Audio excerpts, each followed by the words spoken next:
Sir, Israel ने Iran पर हमला क्यों किया? इसके पीछे का क्या बैकग्राउंड है? आपको क्या लगता है सर? आप क्या बताना चाहेंगे? देखिए, इज़राइल और ईरान के बीच में जो हो रहा है, इसके पीछे सिविलाइजेशनल कारण है, इसके पीछे हिस्टोरिकल कारण है। कुछ बहुत पुराने हैं और कुछ नए हैं। जब ऑटोमन एम्पायर ख़त्म हुआ तो वेस्ट एशिया के अंदर समीकरण बदली हो गए और ऑटोमन एम्पायर जब टूट गया, क्योंकि ऑटोमन एम्पायर पूरे वेस्ट एशिया के ऊपर तकरीबन राज कर रहा था। जब ऑटोमन एम्पायर टूट गया तो इंग्लैंड और फ्रांस ने इकट्ठा मिलकर मिडिल ईस्ट को अलग अलग स्टेट्स में बांटा और अलग अलग लोगों को वहाँ पर किसी को शेख बनाया, किसी को राजा बनाया, किसी को नवाब बनाया। लेकिन ये कार्रवाई तकरीबन 1916 के बाद 1948 तक पीसफुल, जनरली वो पीसफुल इलाका रहा। लोग अपनी अपनी ज़िंदगी बसर कर रहे थे। 1948 में सेकेंड वर्ल्ड वॉर ख़त्म होने के बाद इज़राइल की स्थापना हो गई और ये यूनाइटेड नेशंस रेजोल्यूशन के मुताबिक हुआ। जैसे ही इज़राइल की स्थापना हुई, उस इलाके में जहाँ पर वो हिस्टोरिकली अपना देश मानते थे, जो जेरूसलम का इलाका है, इज़राइल का जो आजकल का इलाका है, जुदेया समारिया का इलाका जो है, तो उस टाइम इज़राइली लोग वहाँ पर आए, क्योंकि इज़राइल आपको मालूम है जूज़ की बहुत हत्याएं हुई थी हिटलर के ज़माने में।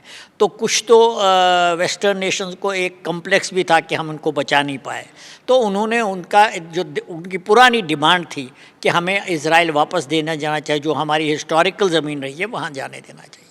लेकिन वहाँ पर जो लोग रह रहे थे और ख़ासकर जो अरब नेबर्स थे, उन्होंने इसका विरोध किया और उस समय 1948-49 में काफ़ी जंग चला।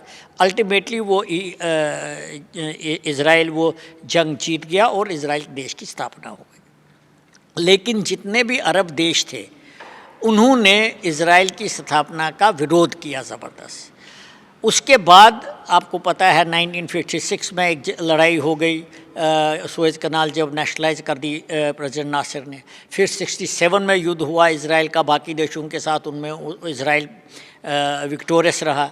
उसके बाद 73 में युद्ध हो, तो युद्ध चलते गए। लेकिन इस दौरान इज़राइल काफ़ी मजबूत भी हो गया।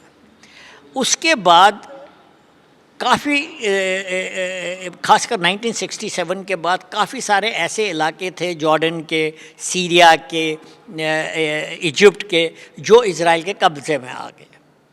और अमेरिका का हमेशा इज़राइल का समर्थन उनको हमेशा मिलता था। अब क्या हुआ कि इनमें से कई सारे जो अरब देश थे, अरब देशों ने रिकनसाइल कर दिया। उन्होंने कहा ठीक है जी, हम इज़राइल को मान्यता देते हैं। कई देशों ने दिया, कई देशों ने नहीं दिया, लेकिन बाय एंड लार्ज जितने भी अरब देश थे 1973 वॉर के बाद, जो बड़े देश थे, Saudi Arabia, Egypt, Jordan, Syria, इन्होंने पीसफुल कोएग्जिस्टेंस इज़राइल के साथ बना के रखी और युद्ध इनके बीच में नहीं हुआ। लेकिन ईरान एक ऐसा देश था, ईरान कभी इस पर रिकनसाइल हुआ ही नहीं।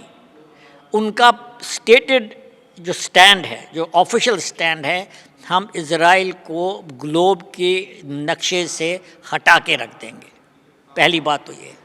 और जो इज़राइल का सबसे बड़ा समर्थक है अमेरिका, उसके विरुद्ध पहले से ही उनकी काफ़ी सारी चीज़, डेथ टू अमेरिका तो उनका एक नारा है, खासकर जब से रज़ा शाह पहलवी ईरान से हट गए और अयातुल्लाह खुमानी का राज आ गया।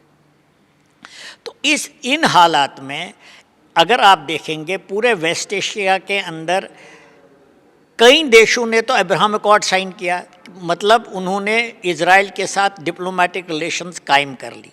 उन्होंने इज़राइल को मान्यता दी, ऑफिशियल तरीके से रिकॉग्नाइज़ किया, डिप्लोमेटिक रिलेशंस भी बनाई। और कुछ देश करने वाले थे, जब ईरान के जो प्रॉक्सीज़ थे, हिज़्बुल्लाह लेबनान में और हमस गाज़ा में, उन्होंने अक्टूबर 7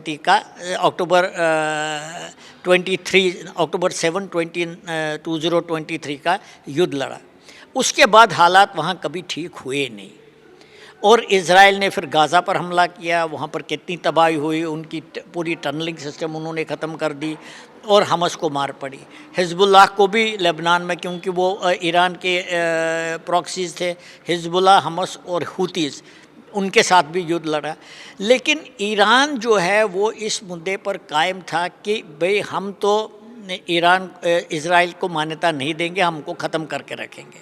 अब समस्या क्या आ रही थी, ईरान अमेरिका का भी दुश्मन था और इज़राइल का भी दुश्मन था, और ये सबसे बड़ी बात थी कि वो न्यूक्लियर वेपन बनाना चाहते थे, यूरेनियम को एनरिच कर रहे थे जिससे एटॉमिक वेपन बन जाता है। मिसाइल उनके बड़े थे और उन्होंने इज़राइल को चारों तरफ से घेरने की कोशिश करी, हिजबुल्लाह से, हूती से, हमस से, या अपने मिसाइल सिस्टम से।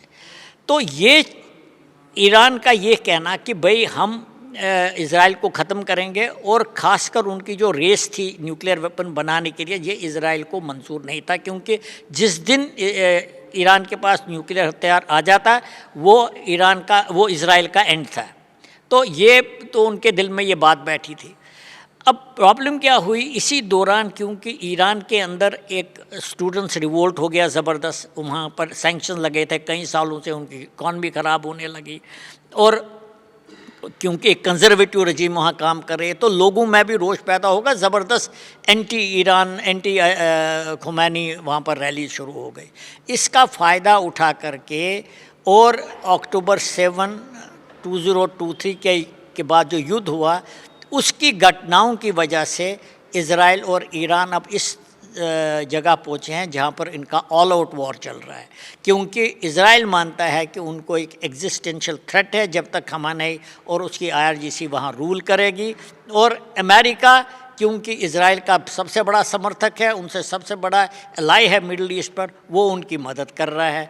और क्योंकि ईरान भी हमेशा ये बोल रहा है कि हम डेथ टू अमेरिका, इसलिए दोनों ने मिलकर उनके बरखिलाफ कार्रवाई करी। ठीक सर, थैंक यू।